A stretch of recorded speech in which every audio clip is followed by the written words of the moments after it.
Drama के start में हम देखते हैं कि बताया जाता है कि कुछ कल्टीवेटर्स हर जगह घूम रहे हैं क्योंकि उनका एक जगह पर ठिकाना नहीं है। और मैं एक कॉलेज स्टूडेंट हूँ जो यहाँ पर ट्रेवल करके आ गई। कभी कभी मन करता है ना पुलिस को कॉल कर दूं, क्योंकि मुझे ना यहाँ का सिस्टम बिल्कुल भी समझ में नहीं आता है। पता है कि मैं इस घर में पिछले 3 सालों से रह रही हूँ, लेकिन कुछ भी हार्वेस्ट करने लायक ही नहीं है। जब भी सोचती हूँ कि ये हार्वेस्ट करूँगी, लेकिन एक भी चीज़ें तैयार ही नहीं हो रही है टाइम पर। और ये पीच का पेड़ देखो, 3 साल से लगातार इसमें ऐसे ही फ्रूट लगे हैं, लेकिन तोड़ने लायक आज भी एक भी नहीं हुए हैं। अब क्या मेरे अंदर स्पिरिचुअल रूट्स नहीं है तो मैं कुछ भी नहीं कर सकती? वहाँ पर वो अपना टेलीविज़न सेट ऑन करती है, जहाँ पर तरह-तरह की चीज़ें दिखाई पड़ती हैं। यहाँ तक कि हैंडसम मैन भी कहते हैं कि ये सिस्टम ने तो बहुत कुछ स्टोर कर रखा है, टीवी, फ्रिज, ऐप्स वाले आदमी भी, लेकिन मेरे पास तो कुछ भी नहीं है। मतलब एक पैसा भी नहीं है कि मैं इन लोगों को खरीद पाऊँ।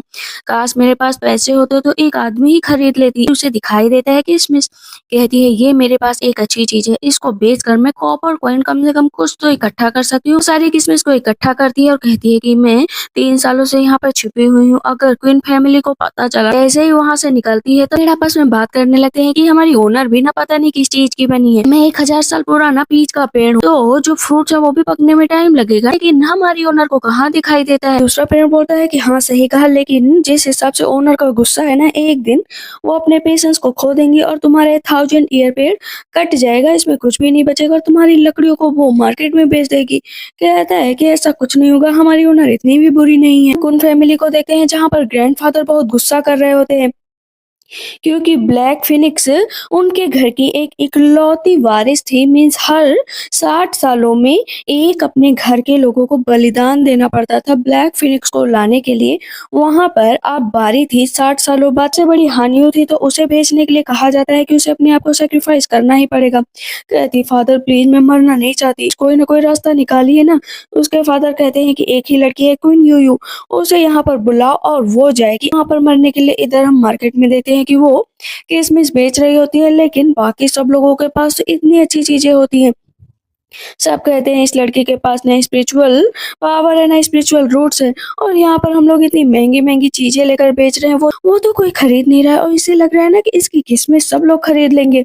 हमारे पास मशरूम है 1000 साल पुराने, 10,000 साल पुराने, और देखो यहाँ पर अपना टारगेट क्या लेकर बैठी है। ये मैं करूँ भी तो क्या करूँ, मेरे पास एक भी पैसे नहीं ना, नहीं तो मैं तुम्हारा ही सामान खरीद लेती। कहते हैं कि तुम्हारे पास पैसे नहीं है तो चुपचाप बैठो और हमारा सामान खरीदने के बारे में सोचना भी नहीं। तो मेरे पास खाने के भी पैसे नहीं है ना।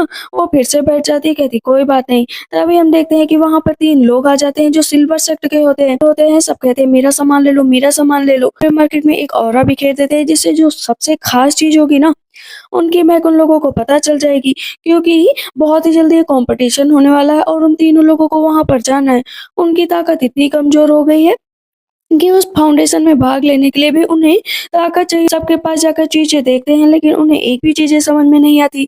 तभी महक आती है अचानक से। कहते हैं कि वाह, सच में महक आ गई, मुझे स्पिरिचुअल एनर्जी वाली चीज मिल गई। कहाँ है, कहाँ है, कहाँ है? अब मास्टर हर जगह जाकर देख रहे होते हैं, उनकी नजर पड़ती है यूयू पर। कहते हैं वाह तुम, कहती है आप सब मुझे क्यों देख रहे हैं?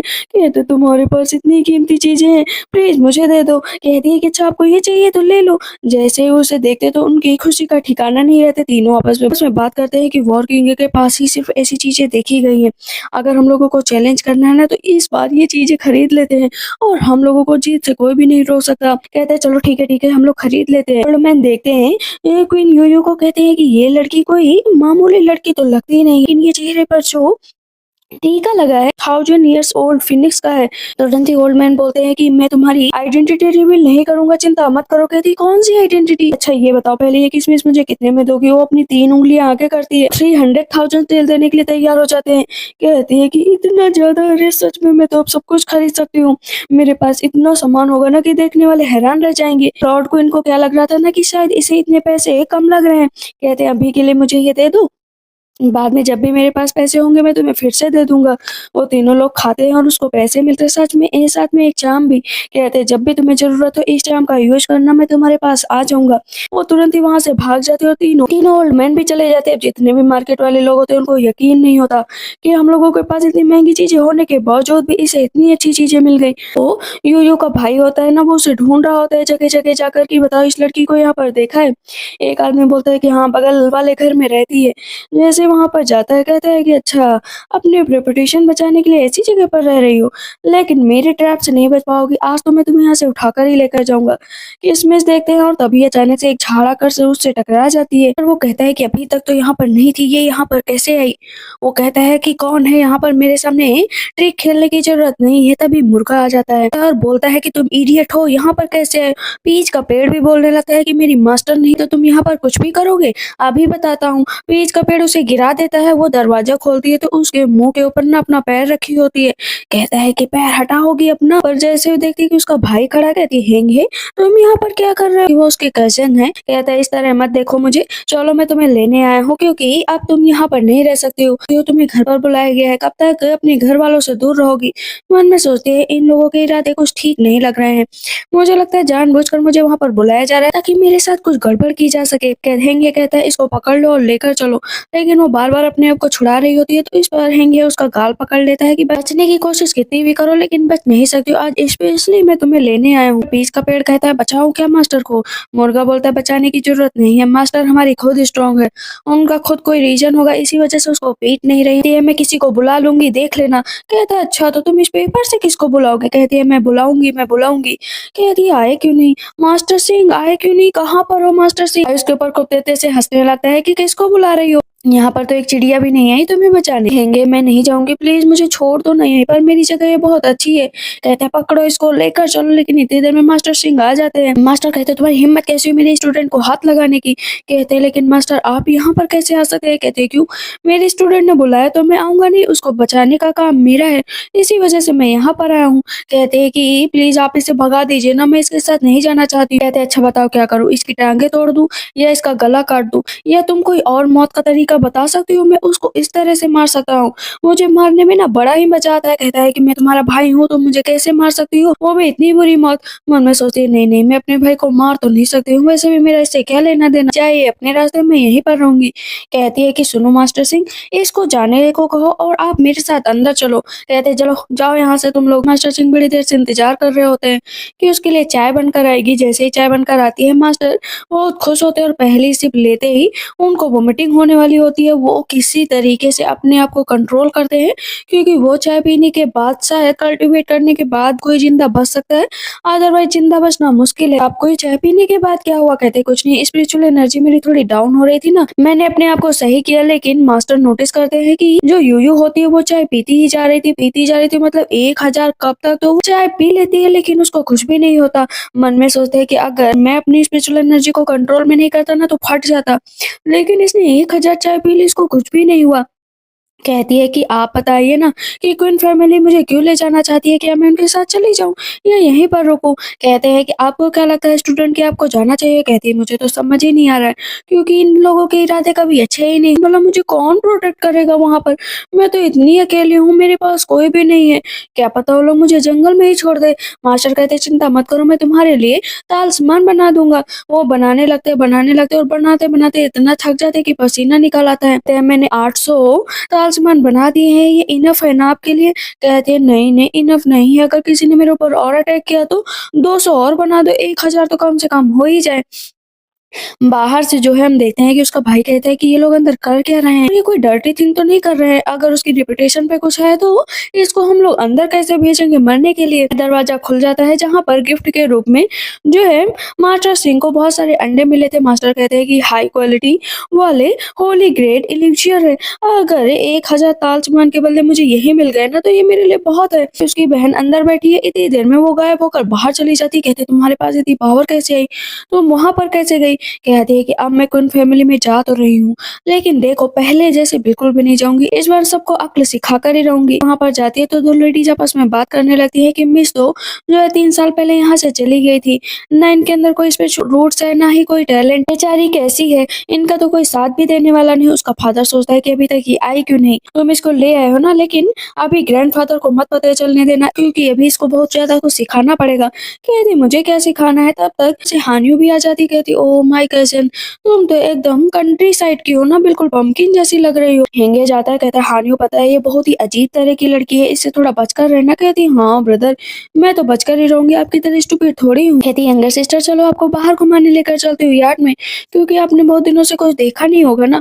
उसको लेकर जाती है, कहती फाइनली यहाँ पर आ गई हो, लेकिन याद रखो कि कंट्री साइड की हो तो संभल कर रहना, यहाँ पर हर कोई बहुत खतरनाक है, तुम्हारे अंदर कोई पावर भी नहीं। यूयू का गला पकड़ लेती है, कहती है कि तुम बस मेरे पीछे रहोगी, ग्रैंडफादर से तभी मिलोगी जब मैं कहूँगी। वो पीछे पत्थर होता है, अपना हाथ रख देती है, वो पत्थर बीच से टूटने लगता है। मन में सोचती है कि ये तो पावर इसके अंदर बहुत ज्यादा है। वो अपने ताल सम्मान का यूज करती है, कहती सिस्टर तुम तो अमेजिंग हो, चलो मैंने भी रख दिया। वो अपना हाथ रखकर पीछे कर लेती है, तब हानि हंसने लगती है कि तुम मॉडल हो, तुम्हारे अंदर कोई भी पावर नहीं है, तो तुम इस तरह की हरकतें क्यों करती हो कि लोग तुम पर हंसे।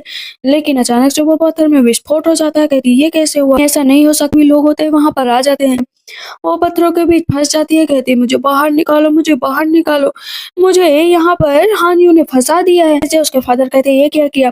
अगर ग्रैंडफादर को पता चल गया ना तो सबसे पहले तुम ही मरने के लिए जाओगी। पावर का यूज करते हैं और बार बार यूयू को निकालने की कोशिश करते हैं, लेकिन वो निकल ही नहीं रही होती। तो इस पर हानियों हंसने लगती है और थोड़ी देर बाद यूयू आ जाती है। पता चलता है कि वहां पर ग्रैंडफादर ने सबको बुलाया है। कहते हैं ठीक है चलो चलते हैं। यूयू को देखते हैं, कहते हैं तुम यहाँ पर? कहती हाँ ग्रैंडफादर मैं आ गई। ग्रैंडफादर जैसे उसके पास से जाते हैं, सच में अपने फादर की तरह तुम्हारी शक्ल है, तुम कितनी अच्छी हो, कितनी अच्छी हो। मन में सोचती है कि ये भी मुझे स्कैरी ही लग रहा है, स्पिरिचुअल रूट मेरे अंदर है नहीं, मॉर्टल हूँ, और हानियो तो मेरे से कितनी ज्यादा पावरफुल है, इसने मुझे ना पत्थरों के बीच में दबा दिया। अब ग्रैंडफादर को गुस्सा आ जाता है कि तुम कल्टीवेट कर लेती, इसका मतलब ये नहीं कि किसी को भी जान से मार दोगी। कहती है नहीं नहीं, मैंने कुछ नहीं किया, इसने मुझे बुली किया था। कहती है मेरे अंदर तो कोई पावर नहीं है ना ग्रैंडफादर, तो बोला मैं इसको कैसे बुली करूंगी। सबके सब वहां पर कहते हैं कि हाँ तुम झूठ बोल रही हो, तो शुरू से सबको पता है कि यूयू के अंदर कोई भी पावर नहीं है, इसका मतलब तुम ही ने सब कुछ जानबूझ कर किया। वहां पर ग्रैंडफादर उसको मार देते हैं। कहती ग्रैंडफादर आप इन्वेस्टिगेट कर लीजिए। फादर भी उसको एक थप्पड़ मार देते हैं कि तुम थोड़ा सा मुंह बंद करके रखोगे, अगर कुछ हो गया तो। कहती है कि हाँ सही बात है फादर, मेरी सिस्टर की कोई गलती नहीं है, मैं इतनी कमजोर हूँ कि मैं क्या करूँ, मेरे ऊपर हर कोई बस इल्जाम लगाता रहता है। रोने लगते हैं। ग्रैंडफादर कहते हैं कि तुम चिंता मत करो, मैं तुम्हारे साथ खड़ा हूँ। जितने भी एल्डर्स होते हैं वो भी कहते हैं कि यूयू के साथ बहुत गलत हुआ, लेकिन हानियो अब अपनी जिद पर अड़ जाती है कि नहीं मैंने नहीं किया, मैं झूठ नहीं बोल रही हूँ। अब यूयू कहती है कि ग्रैंडफादर पता है, मुझे इन लोगों ने माउंटेन भेज दिया, मैं वहां पर अकेले रहती थी, अकेले सब्जियां उगाती थी, बहुत कठिन मेरी ज़िंदगी थी। पता है मैंने बस कैसे करके अपनी ज़िंदगी गुज़ारी है। हानियो कहती है बस बहुत हुआ, झूठ बोलने की एक लिमिट होती है। कहती है अभी भी तुम मुझे थ्रेटन कर रही हो ना? फिर से कहती है हेमन की तरफ से, मैं चाहती हूँ कि मेरे ऊपर थंडरस्ट्राइक का असर हो जाए। वहाँ पर वो अपने ताल सम्मान का यूज़ करती है और कहती है आप देखो तुम पूरी तरीके से यूज़लेस हो जाओगी। सच में उसके ऊपर थंडरस्ट्राइक का असर हो जाता है, उसके पूरे बाल जल जाते हैं। यहाँ पर सबको यकीन हो जाता है कि यूयू ही सही है, बल्कि हानियो ने उसके ऊपर फ्रेम किया था। ग्रैंडफादर कहते हैं इसको देखो, अब मेरी यूयू से दूर रहेगी, इसकी चालबाजियों से मेरी यूयू को कुछ भी नहीं होना चाहिए। बेचारी हानियों को तो यकीन नहीं होता था कि उसने तो अच्छा खेल खेला था, बट सब कुछ उल्टा पड़ गया। कहती है इंतजार करो, एक दिन मैं तुम्हें मौत के घाट उतार दूंगी। अब हम देखते हैं कि ग्रैंडफादर कहते हैं मदर और अपने ब्रदर से मिल लो चलकर। उसकी माँ अपने हस्बैंड के जाने के बाद पूरी पागल हो चुकी थी और उसका भाई वॉर में जाने की वजह से पैर काम नहीं कर रहे थे। वो लोग आज भी यूयू को याद कर रहे थे। जैसे ही यूयू वहां पर आती है, कहती मदर मैं आ गई। मदर उसकी देखती, कहती तुम सच में मेरी यूयू हो? कहती हाँ मदर मैं यूयू हूँ, लेकिन वो बेहोश होकर गिर जाती है। पर उसका भाई बताता है कि हॉलमन वैली जब हम तीनों लोगों को कुछ सैनिकों द्वारा पीछा किया जा रहा था, कुछ लोग हम लोगों को मारने का प्लान कर रहे थे, तब मैंने और माँ ने तुम्हें बचाने के लिए बहुत कोशिश की, लेकिन तुम पहाड़ी से नीचे गिर गई। उसके बाद माँ एकदम पागल हो गई, क्योंकि तुम्हें वो बचा नहीं पाई। उसके बाद से आज तक वो तुम्हें हर जगह देखती हैं। मैं बहुत कोशिश करता था कि तुम्हें बचा लूँ, लेकिन कुछ भी नहीं हो पाया। मन में सोचती है कि मेरी वजह से कितना गड़बड़ हो गया, काश मैं ऐसा कुछ कर सके। भाई और मदर की मदद कर सकती। कहती है कि आप लोगों ने मेरे लिए बहुत सैक्रिफाइस किया है, अब मेरी बारी है। तो उसका भाई कहता है कि सैक्रिफाइस कुछ भी नहीं करना। ब्लैक फिनिक्स के लिए हानि हो जाएगी अपने आप को सैक्रिफाइस करने के लिए, तो तुम्हें चिंता करने की ज़रूरत नहीं है। वहाँ पर वो तालसीमार निकलती है, कहती है लिटिल ब्रदर ये आपके लिए है। आपको जब भी लगे ना कि आप कमज़ोर पड़ रहे हैं, इनका यूज़ कर लीजिए। यूज़ कर लीजिएगा। कहते हैं नहीं इसकी कोई ज़रूरत नहीं। कहती है ब्रदर मैं तो मॉर्टल हूँ, मेरे अंदर कोई ताकत नहीं है, लेकिन आप सबके अंदर तो ताकत है ना। आप लोग आप प्लीज़ माँ की हेल्प करना, लेकिन उससे पहले मुझे बहुत भूख लगी है, मुझे खाना है। कहते हैं ठीक है चलो खाने का इंतज़ाम कर दिया है। जैसे ही खाना देखती है कहती है कि ब्रदर सच में ये खाने लायक है ना? कहते हैं हाँ मैंने बनाया है खा लो। वो सोचती है कि मुझे ये खाना पड़ेगा, वो हर एक डिश के बारे में बताता है, लेकिन वो खाने से डर रही होती है। कहती है ठीक है खाकर देख लेती हूँ। जैसे ही खाती है तो उसे वॉमिटिंग होने वाली हो जाती है। कहता है उसका भाई अरे मैंने बनाने की तो कोशिश की है ना, लेकिन उसकी माँ आ जाती कहती ये क्या है, ये गटर का सामान कहाँ से ले आए, इतनी बदबू आ रही है इसमें से। तो उसके भाई का बेचारे का मुँह तर जाता है कि इतनी मेहनत करने के बाद उसने बनाया, ऊपर से सब लोग उसकी बेइज्जती करके चले गए। अब खुद भी सूंघता है ना तो उसको वॉमिटिंग होने वाली होती है। कहती कोई बात नहीं, किसी को यहाँ पर बनाने के लिए रख लो। अभी पता चलता है इस रेस्टोरेंट की खोज कर रहे थे ताकि खाना मंगा सके, लेकिन पैसे नहीं होते हैं। ग्रैंडपा ने हम लोगों को इतने पैसे दिए नहीं, बस किसी तरह अपना गुजारा कर रहे हैं। कहती है मेरे पास तो बहुत पैसे हैं ना। अपने सैनिक को देती है, कहती है कि ये सिल्वर कॉइन्स ले लो और जाकर जो कुछ भी मिले खाने के लिए लेकर आओ, और जितना भी हो सके उतना लेकर आओ। कहते हैं ठीक है इसमें तो 2-3 दिन का खाना मिल जाएगा। अभी वो अनियन देती है, कहती है कि ये भी दे देना वहाँ पर जाकर, कि अगर वो लोग सप्लाई के लिए माँगे तो हम लोग इसे बेच सकते हैं। उसका भाई कहता है ये क्या है? और मदर इसको जब से तुमने लगा है खा क्यों रही है? कहते हैं कि ये एक स्पिरिचुअल एनर्जी वाला अनियन है, और अगर इसको माँ खाएँगी ना तो बहुत अच्छा होगा। इधर हम देखते हैं कि हानियो और हिंगे आते हैं रात में वहाँ पर जो है यूयू को किडनैप करने के लिए, कि किसी भी तरह उसको यहाँ से लेकर चलेंगे, क्योंकि फिनिक्स फेस्टिवल आने ही वाला है। हम लोग उसको नहीं ले गए ना तो आगे चलकर दिक्कत होगी। इतनी देर में हम देखते हैं कि यूयू की माँ आ जाती है, कहती क्या कर रहे हो तुम दोनों? यहाँ पर क्या करने आई थी? कहती कुछ नहीं मुझे माफ़ कर दो। वो प्याज की जब उसकी महक उन दोनों के नाक में जाती है ना तो वो दोनों को एकदम बेहोशी सी आ जाती है। इतनी देर में यूयू की माँ उन दोनों को उठाकर बाहर फेंक देती है। दोनों कहते हैं हम लोगों को इतना मारा गया है, अब बताओ हम लोग उसको कैसे लाएँगे? फादर को हम लोग क्या जवाब देंगे? उसके फादर सामने खड़े होते हैं कि तुम दोनों किसी काम के नहीं हो, एक पागल औरत को नहीं सँभाल पाए, लगता है मुझे ही जाना पड़ेगा। जैसे वहाँ पर वो जाते होते देखते हैं प्याज, वहाँ पर स्पिरिचुअल पावर होती है उन प्याज में। लेकिन इतनी देर में यूयू की माँ फिर से आ जाती है, कहती है यहाँ पर क्या करने आए हो? कहते हैं कि बस ऐसे ही, मैं तो आपसे मिलने आया था। लेकिन स्पिरिचुअल एनर्जी देकर वो बहुत खुश हो जाते हैं। कहती है निकलो यहाँ से वरना सच में इतना मारूँगी ना कि भूल भी नहीं सकते। उसे दौड़ा-दौड़ा कर खूब पीटती है और बाहर निकाल कर फेंक देती है। कहती है कि चलो फादर चले गए ना, अब हम लोग चलकर उस यूयू को उठा लाते हैं। इधर हम देखते हैं कि ग्रैंडफ़ादर को जब पता चलता है कि न्यूयॉर्क के गार्डन में जाकर ये चोरी कर रहा था, कहती हाँ, ये बदतमीज़ है, दुष्ट है एक नंबर का, ये सच में चोरी करना चाहता था। नहीं फादर मैं तो सिस्टर के घर गया था ताकि वहाँ पर मैं अपनी बच्ची से मिल पाऊँ, यूयू से मिल पाऊँ, लेकिन अब मैं क्या ही बताऊँ कि तुम्हारी कॉन्कुबाइन की बहुत पहले डेथ हो चुकी है ना, तो मुझे लगता है कि अब तुम्हें जो है दूसरी शादी कर लेना चाहिए। कहते हैं मैं शादी उस लड़की से तो बिल्कुल भी नहीं करूँगा, 300 किलो की लड़की है वो। कहते हैं तुम्हें उसी प्रिंसेस से शादी करना पड़ेगा, क्योंकि अभी तक उसकी शादी नहीं हुई है। वो सिल्वर टाइगर है, याद रखो कि वो तुम्हारे लिए बहुत लायक है। कहती है हाँ, हाँ सही है, तुम शादी कर लो, क्योंकि तुम्हारा वहीं पर काम है। अभी हम देखते हैं कि उसको उठाकर लेकर जाया जाता है, लेकिन वो बहुत ही नाराज़ होता है कि मैं तो उस मोटी से बिल्कुल भी शादी नहीं करूँगा। तभी हम देखते हैं कि उसका भाई आता है और बताता है कि यूयू गायब हो गई है। पता चलता है कि हेंगे और हानियो उसको उठाकर ले आए थे। कहती है कि अरे मैं तो सोने लगी हूँ, मुझे बहुत नींद आ रही है, मुझे प्लीज़ सोने दो। अब वहाँ पर वो कहती है कि देखो अच्छा टाइम है। फिनिक्स फेस्टिवल का भी टाइम आ जाता है, जहाँ पर हानियो को बुलाया जाता है कि अब वो अंदर जाएगी और अपने यहाँ बलिदान देगी फिनिक्स के लिए। सामने से हम देखते हैं कि हानियो आ जाती है। ग्रैंडफ़ादर कहते हैं कि तुम मेरे घर का नाम रोशन करोगी।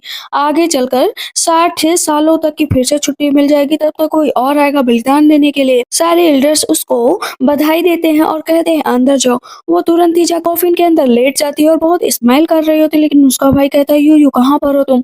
अंदर जाते ही सबसे पहले वो कॉफ़िन खोलती है कि अरे थैंक गॉड मैं बाहर तो आ गई। लेकिन वहाँ पर अपने साथ वो लेकर आई थी यूयू को भी। यूयू तो हँस रही होती है क्योंकि अभी उसकी नींद भी नहीं उतरी थी। कहती है वाह! मैं कहाँ पर आ गई, उसके हाथ बंधे हुए होते हैं। हानियो पहले ही जाकर एक जगह पर छुप जाती है ताकि उसे पता ही ना चले, लेकिन यूयू को समझ ही नहीं आ रहा होता है कि वो इतनी देर तक कैसे सो रही थी। लगता है उसे किसी ने स्लीपिंग पिल्स दी थी और ये तो ब्लैक फिनिक्स की जगह है। अगर कोई मुझे यहाँ पर कैसे भेज सकता है?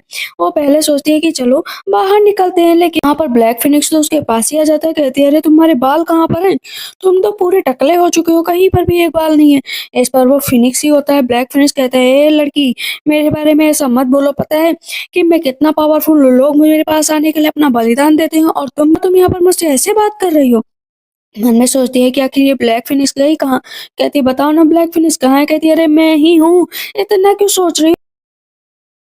कहती है कि चलो देखते हैं यहाँ पर कौन है। वैसे ये जगह तो काफी डरावनी है, लेकिन कोई बात नहीं, डरने से काम नहीं चलेगा।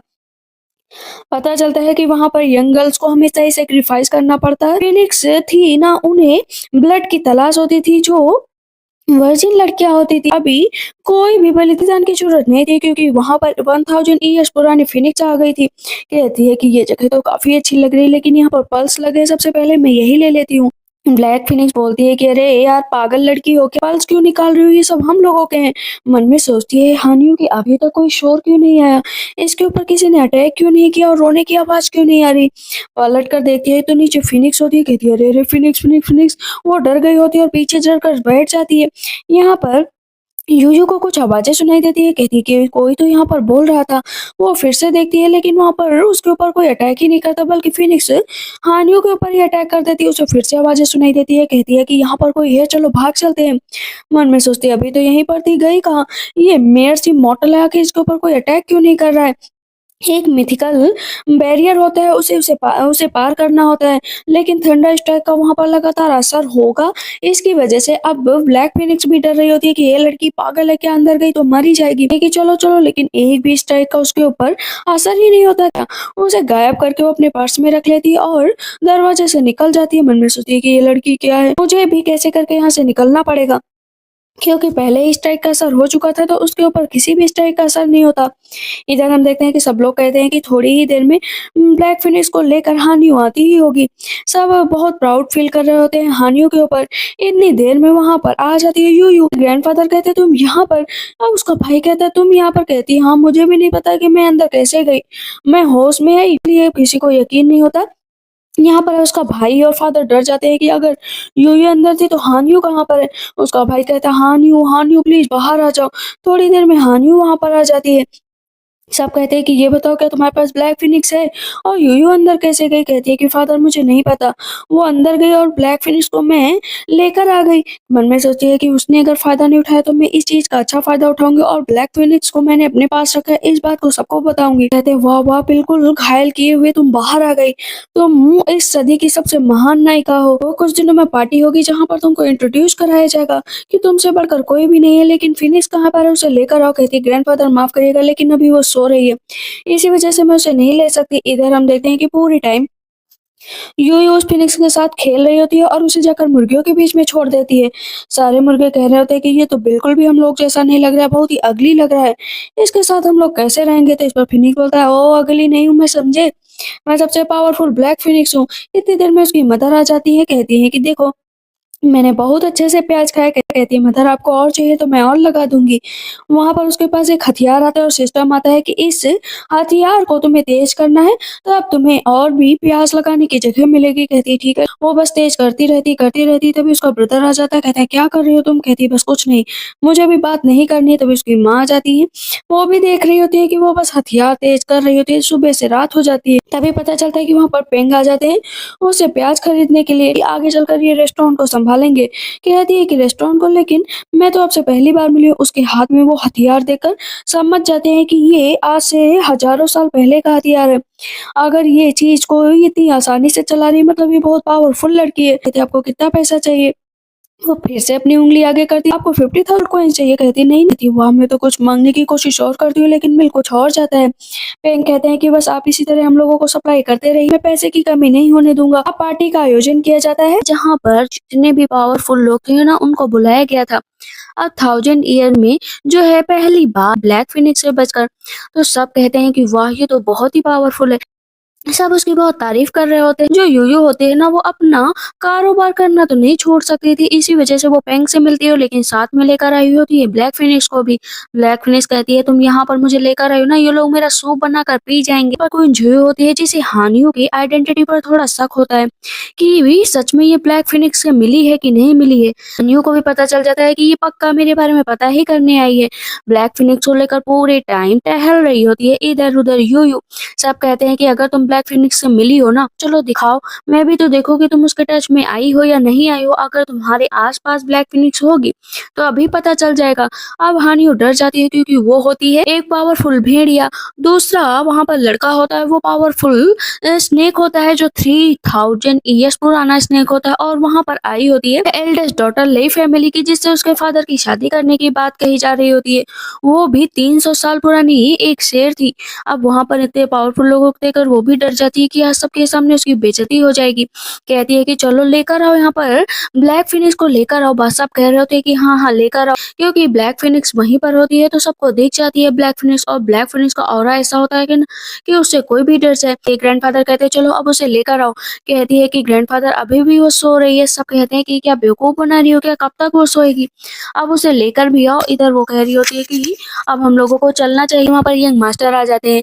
कहते हैं यूयू तुम यहाँ पर, कितने दिनों बाद मैंने तुम्हें देखा, कंट्री साइड में रह रही थी, सरवाइव कैसे किया होगा। कहती है कि तुम कौन हो। कहता है अरे मैं तुम्हारे बचपन का दोस्त, तुम्हें याद है ना मेरे बारे में। कहती हो मुझे कुछ नहीं याद है और तुम यहाँ से जाओ, तुम मुझे इस तरह डरा नहीं सकते हो, मुझे तुमसे कोई बात नहीं करनी है। कहते लेकिन मुझे तो तुमसे बात करनी है ना, क्या तुम मुझसे शादी करोगे। कहती शादी तुमसे, लेकिन क्यों। कि अभी मैं अंडर एज हूँ, मैं तुमसे शादी नहीं कर सकती हूँ। कहते अंडर एज का क्या मतलब है, क्या तुम मुझे लाइक नहीं करती हो। मन में सोचता है बेचारी कंट्री साइड में कितनी अकेले रही है, इसके साथ कोई नहीं था, अब मुझे इसका सहारा बनना पड़ेगा। मैं इसको अपनी लीगल वाइफ तो नहीं बना सकता हूँ, लेकिन कॉन्कोबाइन तो बना ही सकता हूँ। लीगल वाइफ तो इसकी बहन हानियों ही बनेगी। इसके ऊपर मैं एक तरह का एहसान करूँगा, ज़रूर करूँगा। तुम्हारे पास कोई भी नहीं है, अकेली लड़की हो, कोई भी तुम्हारे साथ कुछ भी कर सकता है।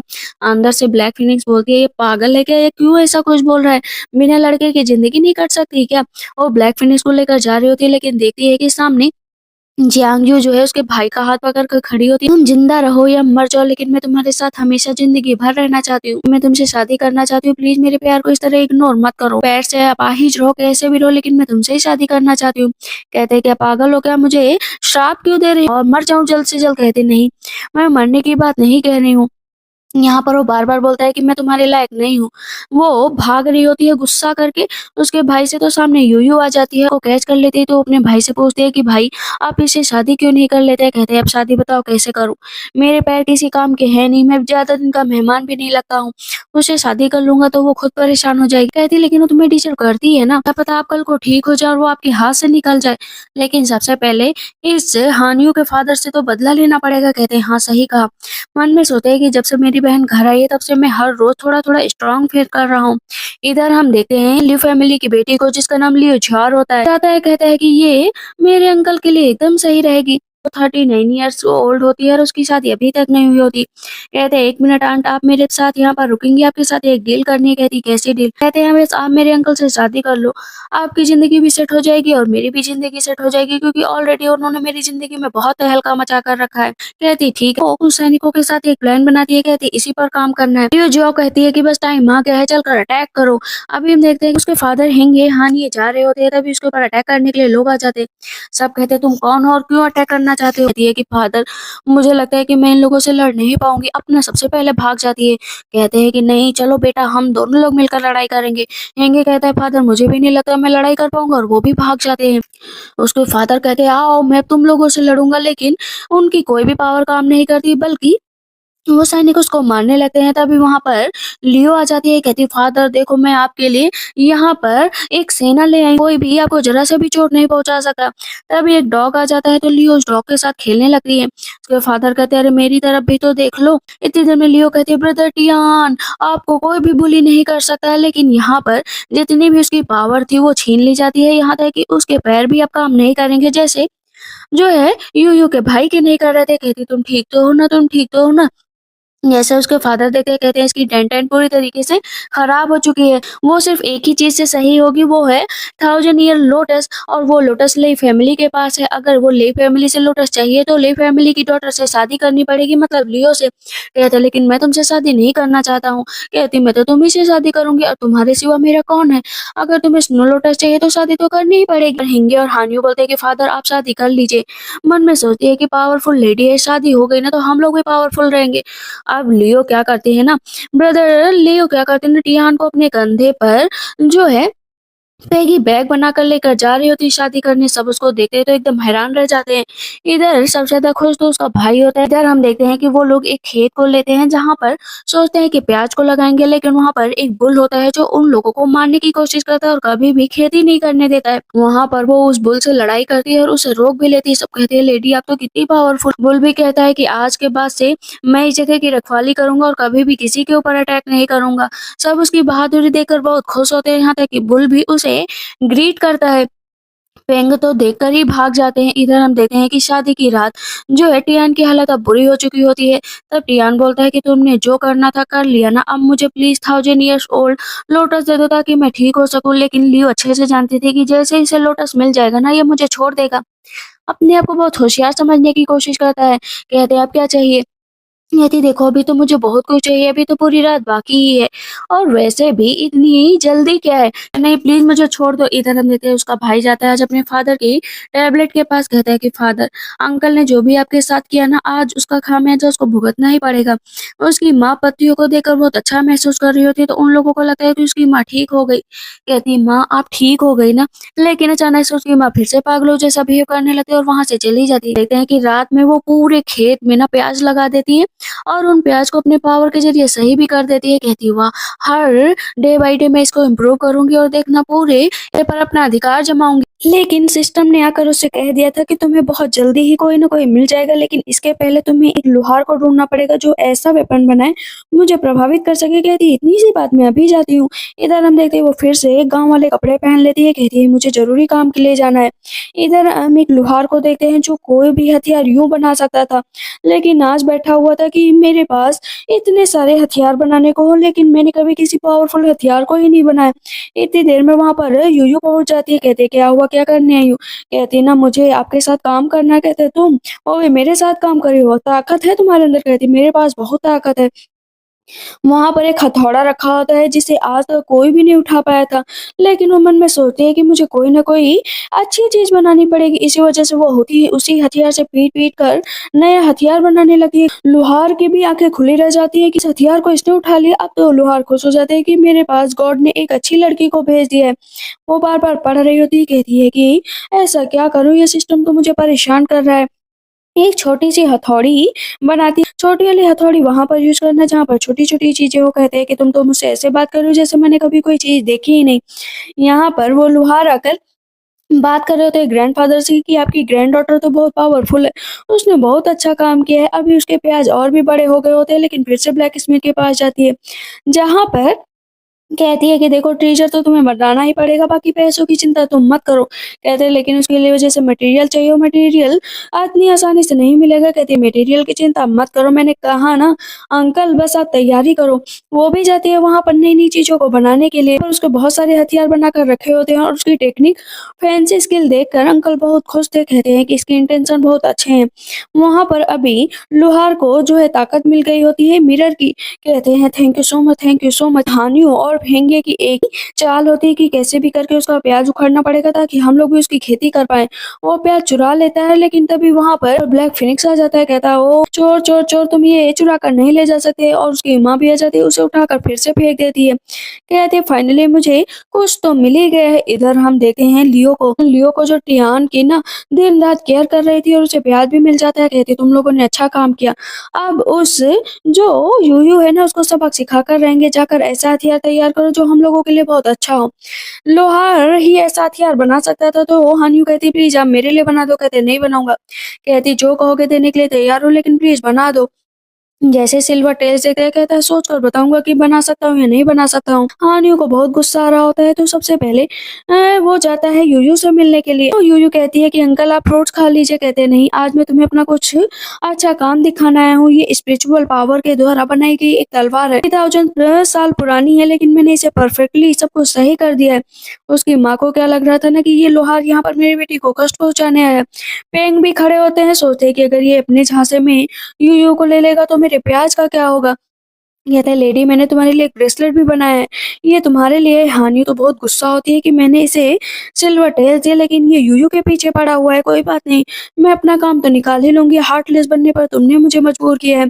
पेंग कहते हैं कि मुझे नहीं लगता है कि तुम इतने पावरफुल हो। उसका भाई कहता है चल क्या रहा है, मुझे कुछ समझ में क्यों नहीं आ रहा है। अंकल होते हैं ना, उसे एक चाकू देते हैं, कहते हैं ये चाकू इस सदी का सबसे तेज चाकू है। पेंग कहते हैं कि तुम इसे नहीं ले जा सकते हो। कहते हैं मैं इसे ले जाऊंगा। उन दोनों में बहुत तेज लड़ाई होने लगती है। मैं यूयू को ले जाऊंगा, मैं यूयू को ले जाऊंगा, और वो दोनों लड़ने के लिए भी तैयार हो जाते हैं कि आओ एक दूसरे को मार डालें। उसकी माँ कहती है तुम लोगों ने तो अच्छा काम किया है, लो लो मेरा भी हथियार ले लो और इसको मारो। उसकी माँ चिल्लाकर भागती है, जो छोटा चिकन बनकर तैयार हो गया। कहते कौन सा चिकन? बेचारा फिनिक्स कहता है कि तुम्हारी माँ तो आज मुझे जान से मार डालती। उसकी माँ कहती है हर रोज इसे पकाती हूँ, लेकिन ये पकता ही नहीं है। भाग जाता है। जैसे ही लोहार देखता है कि ये ब्लैक फिनिक्स है, कहता है यहाँ पर कैसे ब्लैक फिनिक्स? इस पर यूयू कहती है कि अंकल ब्लैक फिनिक्स को पकड़ लो। कहते हैं मैं कैसे पकड़ूं इस ब्लैक फिनिक्स को, जिसको पकड़ने के बाद ये मुझे मार डालेगा। मैं इसे इतनी आसानी से नहीं पकड़ सकता। उसकी माँ हथियार उठाकर फेंक देती है उसके पास कि इससे बढ़िया मैं अपना गला दबाकर अपने आप को मार डालूं। लेकिन यूयू उस ब्लैक फिनिश को अपने पास लिए होती है। कहता है अब तो मुझे यूयू को अपना मास्टर मान ही लेना चाहिए। नील डाउन हो जाते हैं, कहते हैं मास्टर आज से मैं आपके लिए काम करना चाहता हूँ। कि यूयू कहती है आप मुझे शर्मिंदा कर रहे हैं, ऐसा क्यों कर रहे हैं?